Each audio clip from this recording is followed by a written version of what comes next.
una agenda muy importante, ya que vamos a estar analizando los avances que se han tenido en la lucha contra la corrupción en El Salvador, y es que la última edición del Índice de Percepción de la Corrupción 2015 de Transparencia Internacional revela que El Salvador avanzó 8 posiciones en el combate a la corrupción en el mundo. Eso y el quehacer legislativo, donde recientemente el 2015 cerró con una interesante ley, ya que se aprobó la ley de probidad. Vamos a estar conociendo los detalles de esto y conociendo otros detalles legislativos que están en discusión. Para eso le damos la bienvenida a nuestra invitada de esta noche. Queremos agradecerle la participación a la diputada del FMLN, Jacqueline Rivera. Bienvenida, diputada. Gracias, diputada, por acompañarnos, porque creo que va a ser muy interesante discutir sobre todo temas que van muy amarrados a cómo se va avanzando prácticamente en la lucha contra la corrupción en El Salvador. Y quiero iniciar por ahí, quiero conocer sus consideraciones. Esta última edición revela un avance de 8 posiciones de El Salvador con respecto a América Latina y lo posiciona al país como uno de los mejores del Triángulo Norte. ¿Qué evaluación podemos hacer sobre este indicador? Bueno, mira, el país tiene alrededor de 6 años que hemos avanzado en esfuerzos legislativos que tienen como propósito abrir la participación de la ciudadanía, porque el primer actor para prevenir la corrupción se llama ciudadano. Es decir, si nosotros legislamos, adoptamos políticas públicas que vayan orientadas a abrir el ejercicio del poder, definitivamente ese es el mejor ejemplo de prevenir la corrupción. Es a partir del 2009 que tenemos una ley de acceso a la información pública. Es decir, es a partir del 2009 que el pueblo salvadoreño tiene la posibilidad, y yo pido que lo ejerzan porque todavía no se está ejerciendo de manera efectiva, la posibilidad de poder conocer cómo se administran sus recursos y cómo se ejerce el poder. Eso es algo inédito en este país, y no porque esas iniciativas hayan sido presentadas en el 2009. Esas iniciativas han estado durmiendo el sueño de los justos décadas en la Asamblea Legislativa. Es un avance significativo que el país dio respecto a la Contraloría Ciudadana, una ley de ética gubernamental que hay que mejorarla, pero tiene una institucionalidad, Tribunal de Ética, un Instituto de Acceso a la Información Pública, una ley de extinción de dominio, una ley de rectificación y respuesta. Todos esos son instrumentos que le permiten al ciudadano un ejercicio pleno de ese derecho fundamental que se llama controlar a quienes en su nombre ejercemos el poder. Creo yo que eso es significativo para el país. Lo que ha hecho los gobiernos del FMLN de adoptar sin ley, sino de pleno derecho, la decisión, y yo diría el hábito de rendir cuentas, eso es parte de transparentar la gestión pública. Hoy podemos esperar hasta de una escuela, la más sencilla, que sea rindiéndole cuenta a su comunidad de cómo se distribuyeron los uniformes, de cuánto se invirtió en los uniformes, de cuánto se invirtió en los paquetes escolares. ¿El Salvador está tomando liderazgo en la lucha contra la corrupción en Centroamérica? Definitivamente, y no obstante que si tú ves mediáticamente pareciera que Guatemala, con la existencia de una institución supranacional, ha avanzado en ese tema, y es todo lo contrario. De acuerdo a los registros de los últimos estudios, indican que quien ha fortalecido la institucionalidad para avanzar en el tema del combate a la corrupción ha sido El Salvador. Estamos a la cabeza, no solo del Triángulo Norte, Honduras, Guatemala, El Salvador, sino de muchos países de la región. Por ejemplo, hay países que el tema de la obligación de declarar tu patrimonio inclusive no es una obligación de todos los funcionarios. Hay países que no declaran los jueces, no declaran los magistrados, no declaran ni siquiera los diputados. En El Salvador tenemos un ámbito de aplicación de esa obligación muchísimo más amplio, que nos pone a la vanguardia de cualquier legislación comparada que podamos hacer. Nosotros, a diferencia de Guatemala y Honduras, hemos avanzado en instrumentos tales como la ley de extinción de dominio, porque Guatemala tiene una ley parecida, pero no tiene la aplicación amplia que tiene la de El Salvador, porque nosotros vamos más allá de la corrupción meramente estatal, porque la corrupción vista solo desde el ámbito público es reducido. Hay corrupción privada, hay corrupción que se va gestando a través de prácticas que ante la inexistencia de Contraloría se convierten en sistémicas. Y yo te pongo un ejemplo, y Colombia en eso creo que nos lleva muchos años en avanzada. Por ejemplo, aquí en el país, porque cuando hablamos de corrupción, uno no la puede reducir solo al ejercicio del poder público. También hay que relacionarla respecto a tus obligaciones como ciudadano. Por ejemplo, aquí en este país hay, y eso debe dar fe el Ministerio de Hacienda, hay gente, hay empresas, hay personas que declaran pérdidas, por ejemplo, y dicen que no han tenido ningún tipo de utilidad al declarar su renta al final de año, pero de repente tienen depósitos bancarios de cientos de miles de dólares. Entonces uno pregunta, ¿y de dónde vino ese dinero si usted me dijo que no había ganado nada? O sea, es decir, que también la corrupción se gesta a través de prácticas del ejercicio empresarial que si no hay un control se puede convertir en una práctica cotidiana. En Colombia, por ejemplo, tienen ellos que nosotros ya vamos a trabajar y seguramente vamos a hablar de eso cuando nos des la oportunidad. En Colombia, por ejemplo, tienen la obligación de que cuando tú declaras renta, también declaras tu patrimonio. Y se pone un mínimo. Nosotros hemos presentado en la Asamblea Legislativa una pieza de correspondencia que está en la Comisión de Hacienda, que lo que busca es reformar el Código Tributario, donde se pretende obligar a que quienes declaramos la renta, todos los años declaremos nuestro patrimonio. ¿Por qué no? Solo le ponemos piso, no le vamos a poner que la señora que declara renta y que tuvo y que su patrimonio no pasa de 20,000 dólares tendrá que estarlo declarando. Hay que ponerle piso. Nosotros hemos sugerido que sea de 100,000, pero eso puede ser discutible.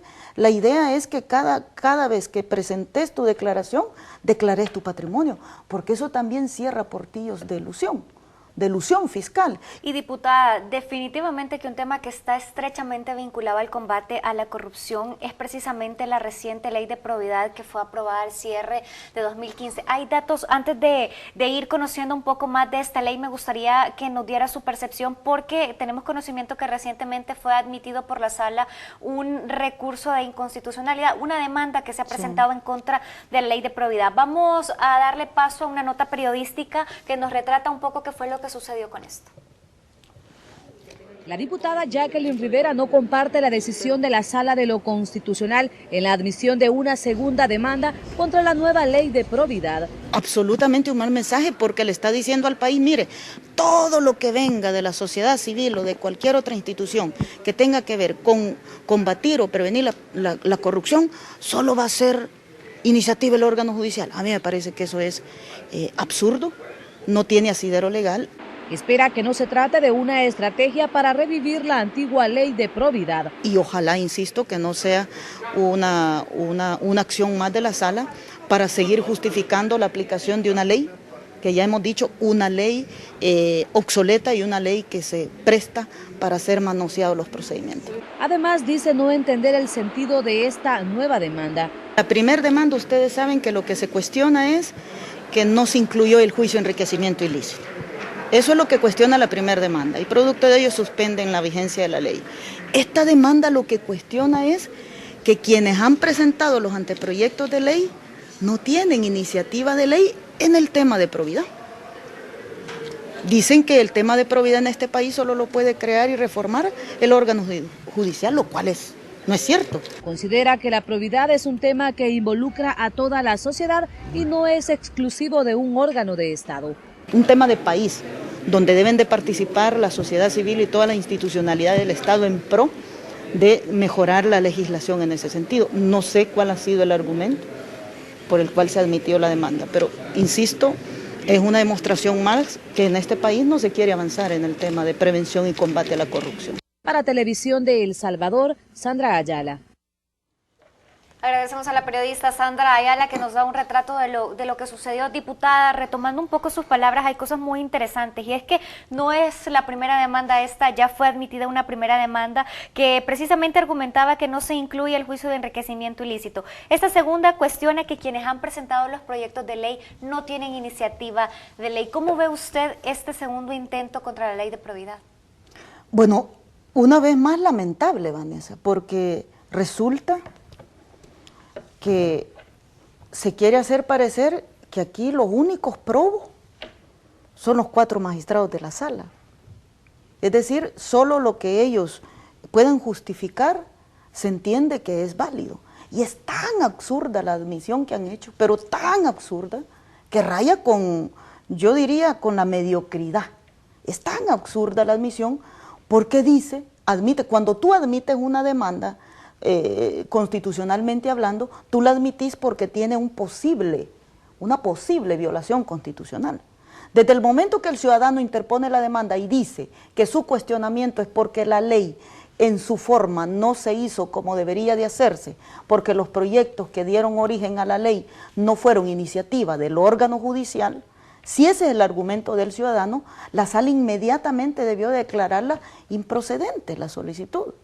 Porque si bien la Constitución de la República en el artículo 172 dice que el órgano judicial tiene iniciativa de ley en el tema de erigir jurisdicción, que no es más que decir de crear juzgados, así dice el 172, también es cierto que hay antecedentes legales donde la Asamblea Legislativa ya creó jurisdicción, y solo doy 2 ejemplos. Por ejemplo, cuando emitimos la ley de extinción de dominio, la Asamblea Legislativa dio nacimiento a una jurisdicción de extinción de dominio.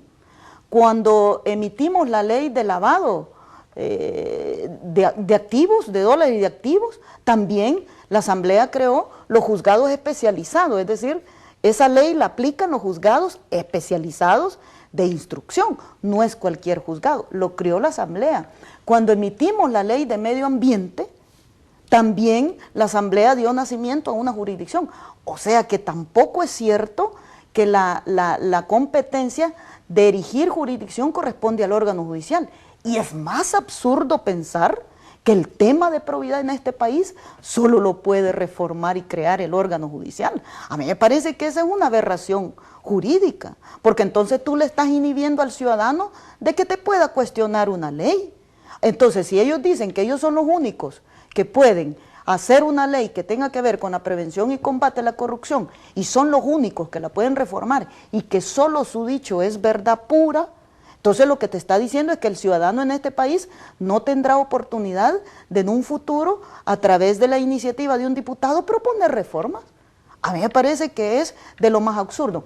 Yo quisiera pensar que la admisión se debe al mismo propósito original, Vanessa, porque el propósito original de admitir la primera demanda de inconstitucionalidad de la Sala de lo Constitucional, a mi juicio el propósito original no era estudiar o analizar si es inconstitucional o no. El propósito original es dejar viva una ley obsoleta. Quiero aprovechar porque creo que va a ser muy interesante y muy fructífero para la población conocer en qué consiste esta nueva ley. Hay datos muy interesantes y es que esta ley data desde los años 50 y es hasta 1992 que se crea una ley de probidad donde hay institucionalidad, la sección de probidad exactamente. ¿Qué pasó durante todos estos años? No tenía institucionalidad esta ley, actualmente está desactualizada, ¿y cuáles son las novedades que presenta la ley de probidad? Bueno, mira, yo quiero reconocer que en los años 50 El Salvador se puso así como a la cabeza el haber hecho la ley de enriquecimiento ilícito. Para la época era un avance significativo. Lo que yo ya no comparto es que se hace la ley en 1959 y la institución que la iba a aplicar la constituyen hasta 1992. Contá 59, 69, 79, 89, estás hablando a los 33 años de haber hecho la ley, crean la institución que la iba a aplicar. Es como que nosotros, pongo el ejemplo, hagamos la ley especial, integral para una vida libre de violencia contra las mujeres, hagamos la ley hoy que la hicimos en el 2014 y hagamos que nazcan los juzgados dentro de 20 años. Así pasó con la ley de enriquecimiento ilícito. Se prueba la ley en 1959 y se crea la institucionalidad, que le iba a aplicar hasta 1992. Y por si fuera poco, como la ley no da facultades a la sección de probidad, sino que las facultades dependen de la Corte Suprema de Justicia. Y por si fuera poco, con esas facultades que tiene la Corte, en el 2005, o sea, de 1992 al 2005, no hubo ni un juicio Ninguno. Pero en el 2005, por si fuera poco, cuando el jefe de la sección de aquella época se atrevió, fíjate, se atrevió a pedirle a los bancos que le mandara información de cuentas bancarias, y por lo menos 3 bancos le mandaron a decir al presidente de la Corte Suprema de Justicia, no señor, ese señor no tiene facultades para pedirnos a nosotros esa información, le pedimos que le obligue a que no la pida. Y viene la Corte en pleno, de 15 magistrados, 10 dijeron, sí, jefe de la sección, no tenés facultades para pedir la información. ¿Y qué cuentas se estaban verificando? Las cuentas del gabinete de gobierno de Paco Flores, que había terminado su periodo en el 2004. O sea, es decir, que el jefe de la sección dijo, voy a verificar las cuentas porque no cuadraban. Y por cierto renunció. Y por cierto renunció, ¿y cómo no iba a renunciar? Si le quitaron la facultad esencial de existir. Y en el 2005 le suspenden las facultades a la sección de probidad y se las restablecen hasta en el 2014. Y ojo, en el 2014, como decía yo, por lo menos los 3 primeros gobiernos de Arena, aunque les encuentren que se han enriquecido ilícitamente, no podrán ir presos ya, porque ya prescribió el delito. La Constitución dice que los delitos de enriquecimiento ilícito prescriben a los 10 años. O sea, es decir, que aunque les encuentren que ha incrementado su patrimonio, producto de lo que se embolsaron, de las privatizaciones, de todas las empresas del Estado que vendieron, ya no podrán ir presos. Pero ojo, sí les pueden quitar lo que obtuvieron, que ese es uno de los primeros miedos de la nueva ley de probidad que nosotros hemos hecho.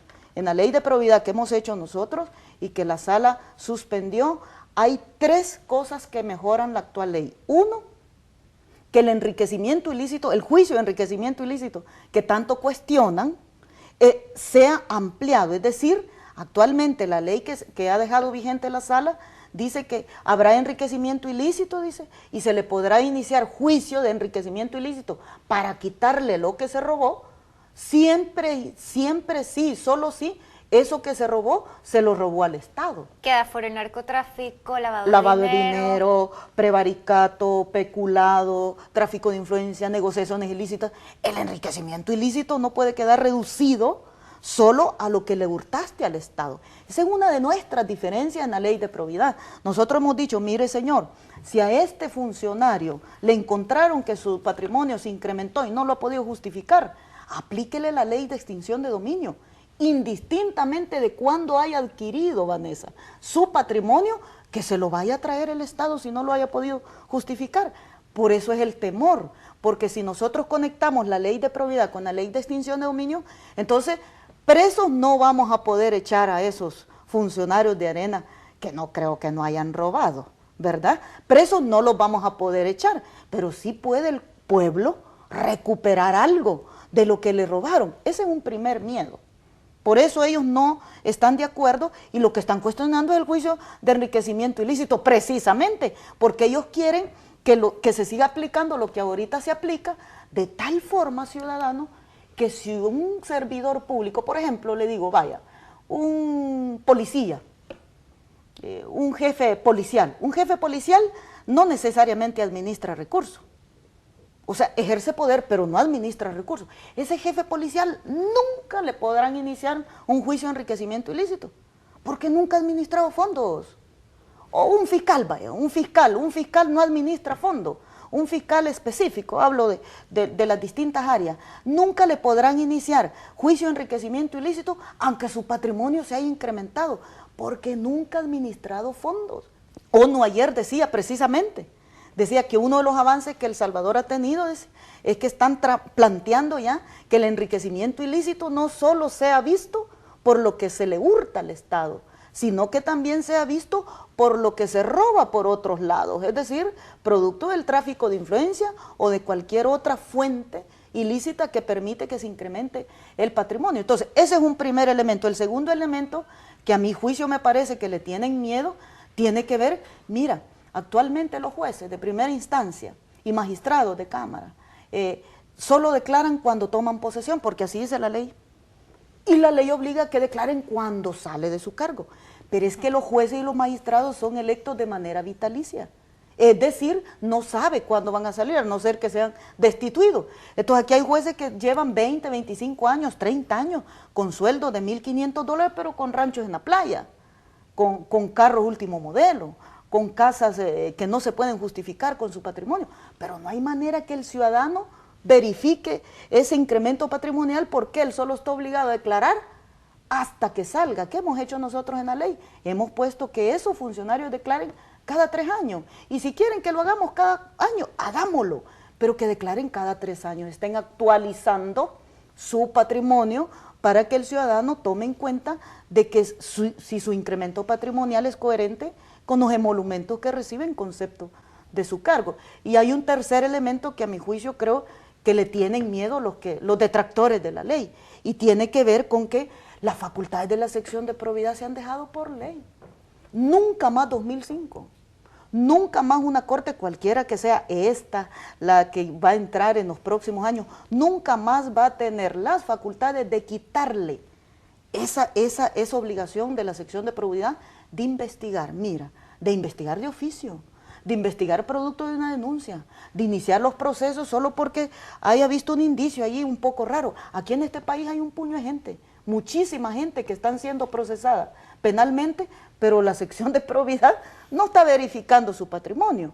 Y me refiero al expresidente Francisco Floro y todos sus servidores públicos, más allá de cómo se encuentra de salud, a quien le auguramos que se mejore, pero más allá de eso, lo cierto es que la sección de probidad ya estuviera verificando ese patrimonio, es decir, en vista de que está siendo procesado por un ilícito. Eso se hace en otros países, que la sección de manera aleatoria, cada año dice la sección, vamos a tomar aleatoria. Aleatoria, ¿verdad? Significa que hacen una fórmula por ahí, salen los sorteados, ¿no? Para que les verifiquen, pero no como sucede ahorita. Ahorita no es aleatorio, ahorita es de dedo. Hay magistrados que dicen, este voy a investigar, este otro voy a investigar, este otro voy a investigar, y no hay una equidad o de igualdad de investigación. Totalmente. Y esta nueva ley de probidad permite la participación ciudadana. En algún momento este elemento es muy importante, porque la participación ciudadana juega un papel fundamental. ¿Esta la incluye? Totalmente. La ley por primera vez incorpora, porque fíjese que usted se ha ido, hemos avanzado con lo que se ha logrado de publicar las declaraciones. A mí me parece que eso es positivo, pero no hay una, digamos, iniciativa del ciudadano que dé lugar a una investigación. Por ejemplo, con la ley de probidad usted puede llegar a la sección de probidad y decirle al jefe de la sección, mire señor, por estas y estas informaciones que yo he descubierto en la declaración, ¿verdad? Yo sí pido que se investigue este patrimonio. Actualmente eso no se puede hacer. O actualmente, por ejemplo, no puedes obligar a alguien que declare. Actualmente, si alguien no presenta la declaración, solo te cae una multa, que es lo que le ha caído a Paco Flores y a todo su gabinete de gobierno, y a muchos otros que no han declarado. O sea que simple y sencillamente dijeron, no presentamos la declaración y nadie me obliga a que la presente. Y si no se presenta esta declaración, ¿no se puede asumir en algún momento que existe enriquecimiento ilícito, todos esos delitos? No le ha dado la Corte esas facultades a la sección de probidad, pero nosotros sí ya se las pusimos por ley. Ya hemos dicho, si la sección de probidad, estoy hablando de la ley de probidad cuya vigencia se ha suspendido, hemos dicho, si la sección de probidad no recibe la declaración del funcionario obligado, le hace el requerimiento para que la presente, le pone la multa porque le inicia el procedimiento y lo multa. Hoy puede pagar hasta 40 salarios mínimos con la ley de probidad. Con esta ley que han dejado viva solo podés pagar máximo $500. Hay funcionarios que dicen, no, voy a pagar la multa, pero no presento la declaración. Con la ley de probidad nosotros le hemos dicho al jefe de la sección, señor, usted multa al que no ha cumplido y además ordena que se le inicie la investigación penal. ¿Por qué no? ¿Por qué no? ¿Por qué yo me voy a hacer la Suiza de no presentar la declaración, pago la multa? Es como que mi responsabilidad se sana con dinero.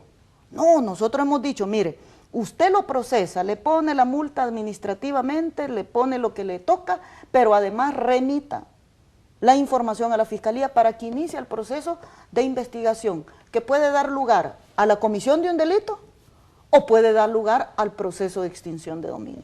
¿Es peor o es mejor a lo que tenemos, que hoy alguien no declara y simplemente lo que paga es una multa? Entonces uno se pregunta, ¿realmente hay una voluntad genuina de combatir la corrupción? ¿O es que se está usando ese instrumento como una batalla política. Yo he dicho que a veces la sala se comporta como un partido político, con una posición eminentemente política, porque sus decisiones ya desde muchas sentencias han dejado de ser jurídicas. Son decisiones con efectos políticos, y yo lo he reiterado, Vanessa. Ese acto que la sala ha venido emitiendo desde hace varias sentencias, de suspender el acto reclamado en las demandas de inconstitucionalidad, eso es inconstitucional. Porque la ley de procedimientos constitucionales solo le habilita a la sala que pueda suspender el acto reclamado en el amparo, no en las demandas de inconstitucionalidad. Y ahí es sabia la Constitución, porque ¿cómo podés impedir vos, sala, la entrada en vigencia de una ley y después, fíjate, y después no la declarás inconstitucional, pero tú ya suspendiste la entrada en vigencia de una ley cuando ese no es el procedimiento de formación de ley? O sea, es decir, que la sala ha irrumpido los procedimientos de análisis de la constitucionalidad que tiene la facultad de hacerlo, pero ha abusado. Mira, ha abusado. Yo creo que el último abuso es revivir una ley muerta, y una ley muerta que sigue siendo aplicada de manera arbitraria, caprichosa y sobre todo abusiva, porque hay abusos. No se está investigando a todos por igual. Yo pregunto, ¿la sección de probidad tiene claridad a quienes ya les va a prescribir la acción penal y está verificando la información? ¿O simple y sencillamente se quiere concentrar en lo que le genera una noticia mediática y deja de lado a quienes se han robado este país y que no le han dado cuentas al pueblo? El pueblo tiene derecho a conocer la verdad. Presos no los vamos a llevar, pero al menos el pueblo tiene derecho a saber a dónde se fue el dinero de todas las ventas del Estado que se hicieron y de toda la cooperación que en este país se hizo y que no se convirtieron automáticamente en obras. Diputada, para ir cerrando este tema de la ley de probidad, creo que es interesante conocer un poco su percepción. Con 47 votos se aprueba, sin los votos del Partido Arena. El Partido Arena, que hace meses viene dando un discurso de combate a la corrupción, de la lucha contra la corrupción, pero no aprueba una normativa que vendría a renovar y actualizar una ley que ya está desfasada. ¿Qué lectura podemos hacer de esto? La misma que tiene su grupo gestor. Es decir, le tienen miedo a la ley de extinción de dominio. No quieren que se aplique la ley de extinción de dominio, porque la ley de extinción de dominio lo único que hace, Vanessa, es simple y sencillamente lo que usted adquirió ilegalmente ayer es ilegal hoy. Es decir, el incremento patrimonial ilegal no se blanquea con el transcurso del tiempo. Lo que prescribe es la acción penal, pero el acto de corrupción, de haber obtenido ingresos de manera ilegal, ese acto sigue vigente. A eso le tiene miedo Arena, porque Arena quiere que todas las leyes se apliquen de aquí en adelante, es decir, solo para los otros, haciendo ver como que en sus gestiones todo fue puro, transparente. Si es que la gente no denunciaba porque no había ley de acceso a la información, nadie se enteraba de lo que pasaba, pero el temor de Arena de que entre en vigencia una ley es que precisamente se aplique a todos por igual. Pero hay ciertas incongruencias. Yo siempre lo he dicho, Arena ha perdido la oportunidad de demostrar si lo que dice es cierto. Es decir, pasar del dicho al hecho. ¿Están dispuestos a combatir la corrupción? Esta era la oportunidad de votar por la ley, porque hay unas cosas que son de doble moral. Por ejemplo, han dicho que la ley no sirve porque ya no va a conocer la Corte sino la Sala. Han dicho que la ley no sirve porque con la nueva ley se van a dejar de investigar a los que se están investigando, lo cual no es cierto. Han dicho que la ley no sirve porque esa es una competencia exclusivamente de la Corte en plena, pero ninguno de esos tres argumentos han sido cuestionados en la inconstitucionalidad. Todo uno pregunta. Y no solo eso, ninguno de esos tres argumentos ha sido cuestionado y están pidiendo que se declare inconstitucional toda. Es decir, que ellos no quieren que los jueces declaren, ellos no quieren que los fiscales declaren, ellos no quieren que el jefe de la sección tenga facultades legales, ellos no quieren que el enriquecimiento ilícito se aplique de manera ampliada. O sea, ¿quiénes no quieren combatir la corrupción? ¿Quiénes se oponen a que en este país existan leyes que tengan realmente dientes para prevenir y combatir ese flagelo que se llama corrupción, que afecta al ciudadano directamente? Porque cuando el dinero se lo roban, el afectado es usted. porque usted ya pagó el impuesto y ese impuesto debe devolvérsele a usted en obra, en calles, en medicina, en educación, en seguridad, en todo eso debe de ir devuelto el dinero, pero la corrupción seguirá siendo un obstáculo para los pueblos para que no avancen, de retraso, de estancamiento en su desarrollo, y eso hay que combatirlo a todo nivel. Entonces Arena no está dispuesto a que se le fiscalice sus administraciones, por Dios, y es cuando este país todavía tenía recursos y ellos lo dejaron prácticamente en bancarrota, endeudado, hoy con un sistema de pensiones colapsado, que hoy ellos mismos dicen que hay que revisarlo, pero ¿quién aprobó ese sistema de pensiones colapsados que tiene el país? Lo aprobó Arena. ¿Quién privatizó las pensiones? La privatizó Arena. Los diputados del grupo parlamentario del FMLN presentaron una pieza de correspondencia para realizar reformas al Código Procesal Penal. Es una propuesta basada en el derecho internacional a la identidad. Coméntenos rápidamente en qué consiste esta propuesta. Bueno, mira, en el mundo, y eso lo indican los registros que dan seguimiento a este tema de la suplantación de identidad, en el mundo uno de los delitos que más ha crecido en las estadísticas mundiales es el delito que tiene que ver con el hurto de tus datos y la suplantación de identidad. En El Salvador nosotros tenemos algunas tipificaciones de esa naturaleza, pero lo que pasa es que así como la tecnología avanza para el bien, también le sirve al mal, o sea, es decir, que los malos en el mundo también hacen uso de la tecnología para cometer sus fechorías. Y nosotros hemos venido planteando, ya hay otras reformas al Código Penal que se han presentado a la Comisión de Legislación, tipificaciones nuevas que tienen como propósito precisamente proteger su identidad, que nadie le robe sus datos, que nadie le capte en la computadora cuando usted hace una transacción su número de tarjeta de crédito y después otro está comprando con su número, que nadie acceda a su computadora con su permiso o sin su permiso y haga uso de sacar la información de sus datos personales. Esas cosas todavía no están totalmente definidas. Nosotros hemos planteado que quien crea o suplante una página web, hoy es bien común eso, pero es bien común que a usted le lleguen incluso a su correo electrónico, a su acceso a los medios tecnológicos, le lleguen notificaciones que parecieran que son ciertas. Incluso hay bancos que nos mandan notificaciones, nos dicen, mire, tal correo que dice que estamos promoviendo esto, no es cierto, le toca a los bancos hacerlo, pero suele suceder que crean páginas web, así, fantasmas, con nombre de instituciones que ya existen, o las crean nuevas y están ofreciendo algún tipo de servicio que usted con solo darle clic, ya se fregó porque ya le robaron ahí, ya entraron a su base de datos y le llevaron toda la información. Eso sucede actualmente, o sea, es decir, que es una práctica de los delitos cibernéticos que se está haciendo bien común. Es decir, hoy ya no te suplantan la identidad como era antes, ¿verdad? Que iban a sacar su partida de nacimiento, le borraban su nombre, le ponían el otro, le sacaban una fotocopia, iban donde algún notario para que le sellara la partida de nacimiento y ya usted tenía una partida de nacimiento. Hoy ya no funciona así. Hoy las herramientas son tecnológicas, que usan para que tus datos sean usados a veces con propósitos lícitos.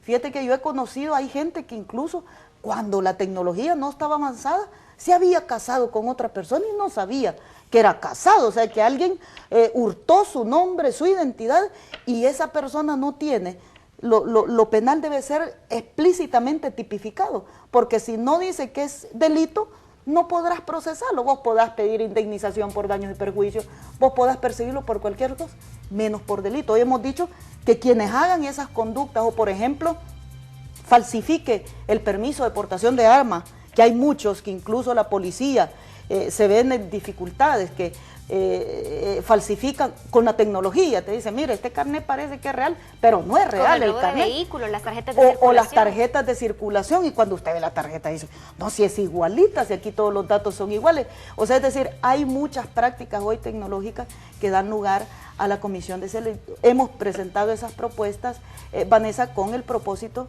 insisto, de proteger la identidad personal de los ciudadanos y ciudadanas.